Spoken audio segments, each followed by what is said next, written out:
Bonsoir Jean-Daniel Flezaquier, vous êtes notre spécialiste médical, médecin vous-même. Alors question simple, celle que tout le monde se pose.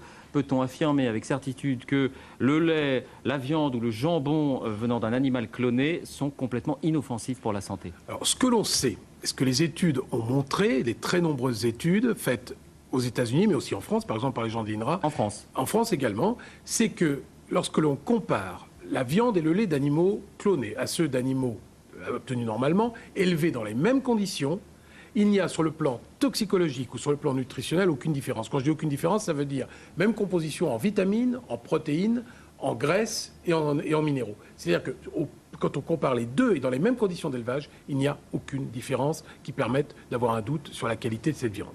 Donc aucun risque a priori. On l'entendait, cette décision pourrait être prise en Europe aussi. Enfin, quand on dit aucun risque, on n'est pas, enfin, on peut jamais dire que le risque zéro existe. Ce qui est certain, c'est qu'aujourd'hui, une viande clonée ne présente aucun risque supplémentaire par rapport à une viande obtenue normalement. Le problème aussi, c'est qu'est-ce que mangeront ces animaux. Là, on ne peut pas garantir. Si vous mettez un animal cloné dans un package, dans une pâture malsaine, la viande ne sera évidemment pas saine. Mais a priori, élevé dans les mêmes conditions, on est sur même type de viande, même type de laitage. Merci Jean-Daniel pour ces précisions.